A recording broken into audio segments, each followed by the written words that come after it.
Terminando essa parte do exame físico geral, vou falar sobre a parte nutricional. Pessoal, a parte nutricional, o que interessa logicamente é o peso. Algumas colocações importantes em relação ao peso. O ideal é pesar o paciente sem roupa, né? O ideal também é a primeira pesada teria que ser de manhã cedo após a evacuação, mas isso não é possível, logicamente, então você vai pesar os pacientes em qualquer horário que chegam, né? E você anota o peso. Variações muito rápidas de peso para cima significam retenção de edema, retenção de líquido, então edema. Por exemplo, de um dia para o outro o paciente aumentou 2, 3 quilos, isso aí é retenção de líquido. Assim como se ele perder 2, 3 quilos de um dia para o outro, isso aí é porque ele desidratou, ou você estava querendo que ele perdesse, né? Com diurético você usou e ele perdeu. O ideal é até não perder, quando você faz diurético, mais que 1 quilo por dia, senão pode fazer muito distúrbio metabólico, né? Agora, se você orienta o paciente a se pesar, orienta ele a se pesar de manhã em casa, né? Em jejum e após a evacuação, o ideal, né?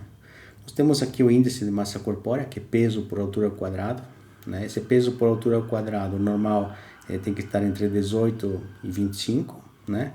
Se tiver entre 25 e 30 já é sobrepeso, né? Se tiver acima de 30 é obesidade, né? Sendo classificada em 1, 2 e 3, e acima de 40 é obesidade mórbida, né? Abaixo também de 18,5 significa um peso muito baixo e também aumenta o risco de mortalidade, né? Para você medir a circunferência abdominal, você mede entre a última costela e acima do umbigo, é uma linha, é uma circunferência com a fita métrica.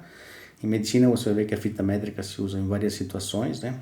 Não só para ver a altura, mas também para ver a circunferência abdominal. Você pode também ver para ver a circunferência da panturrilha, a circunferência cervical, na grávida para ver a altura uterina, né? A circunferência torácica para ver expansibilidade em alguns pacientes. Então, tem várias aplicabilidades a fita métrica. E aqui a circunferência abdominal, que em homens, se tiver maior ou igual a 94, já tem um risco aumentado de doença cardiovascular, e em mulheres maior ou igual a 80. Né? Se tiver muito alto, 102 em homens e 88 em mulheres, é um risco muito elevado. Tem uma regrinha básica que você pede para o paciente falar assim, olha, para você lembrar da circunferência abdominal, ela não pode ser maior que metade da tua altura. Se for maior que metade da tua altura, aí você tem mais risco cardiovascular, né? A circunferência cervical não se usa, braquial, bicipital, né? Não se usa muito, né? Mas também na parte nutricional, às vezes é importante, quanto menor essa circunferência, né? Tem correlações com tabelas, mais chances de desnutrição o paciente terá. A prega tricipital também, mesma situação, né? Para ver a parte nutricional. Aqui nós temos uma criança que tem marasmo, ou seja, uma desnutrição proteica, tanto proteica quanto calórica. Então, os dois, por isso que a criança fica muito magra, diferente desta aqui, que também está desnutrida, mas está com edema, né? Porque a desnutrição é praticamente só proteica, não tem desnutrição calórica. Até recebe calorias, mas nada de proteínas. E aí fica com ascite, fica com edema nos braços, nas pernas, no rosto, né? O cabelo também muito quebradiço, né? Aqui, por exemplo, o cabelo dá para perceber melhor, né? Que está comprometido, né? Cai, tem alopécia. Pode ter queilite angular, também chamado de boqueira popularmente, né? Também pode ser um sinal de desnutrição. Nós temos as unhas de Moehrke, que pode ser sinais de nutrição, principalmente em pacientes com síndrome nefrótica, que perdem muita proteína pela urina, acabam desnutrindo e tem essas unhas aí por hipoproteinemia. Mas isso em qualquer desnutrição pode ocorrer, né?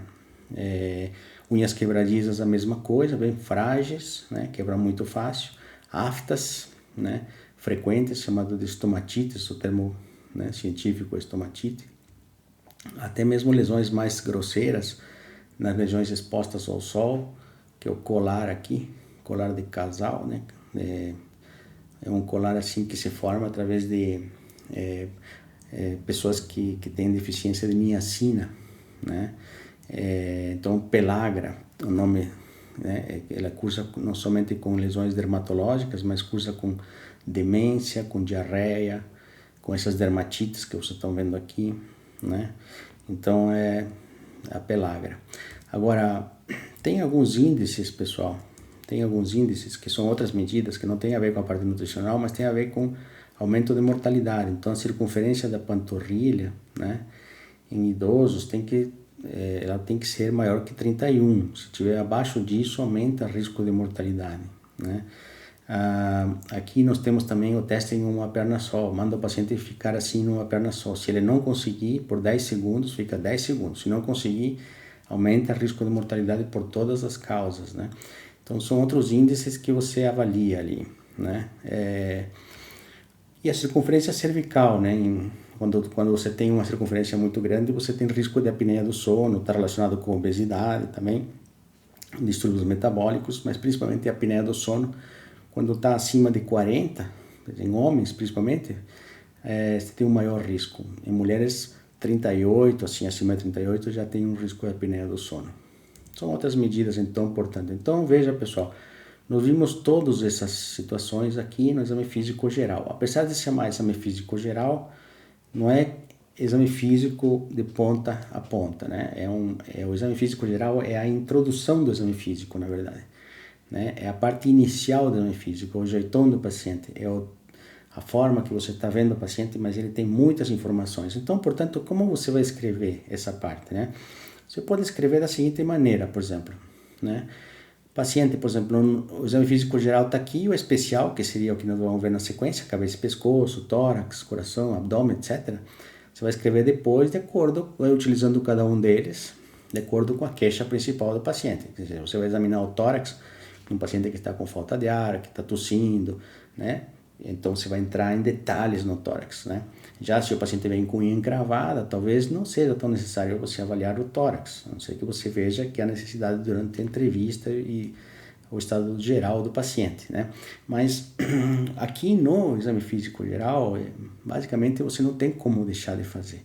Porque veja, tem uma parte geral mesmo, assim, que é importante, que é essa parte inicial, e a parte dos dados vitais, que seria também a outra parte do exame físico geral bem importante. Mas você pode descrever assim, o paciente dispneico e cianótico, com faces basidoviana, por exemplo, Glasgow 15, já diz da onde que saiu essa abertura ocular 4, resposta verbal 5, resposta motora 6, por exemplo, né? Corado e hidratado, encontra-se sentado em posição ortostática, com tiragem, que é aquele esforço respiratório ao respirar, quando o paciente usa musculatura acessória, longilíneo, apresentando atrofia muscular difusa e tremor de extremidades. Altura 185, peso 76, índice de massa corpórea 22,2, circunferência abdominal de 86. Veja, não é que você tem que escrever tudo isso em todos os pacientes, mas saiba que em determinados pacientes que você precisaria escrever isto, você já sabe aonde escrever e como escrever. E os dados vitais, eles são tão importantes que ficam num item separado. Então, lembrar a pressão arterial, pulso, né? Você veja se é regular ou irregular, aqui irregularmente irregular, pulso aumentado, ataque esfígmico, portanto, frequência respiratória aumentada, né? 36 de temperatura, 0,5, e saturação 88, e também salienta que é ar ambiente, né? Então, você veja, é uma forma de você escrever, né? O exame físico geral. Então, com isso nós terminamos, pessoal, a parte do exame físico, e gostaria então de desejar bons estudos aí para a turma, tá? Um abraço e nos vemos na aula. Tchau, tchau.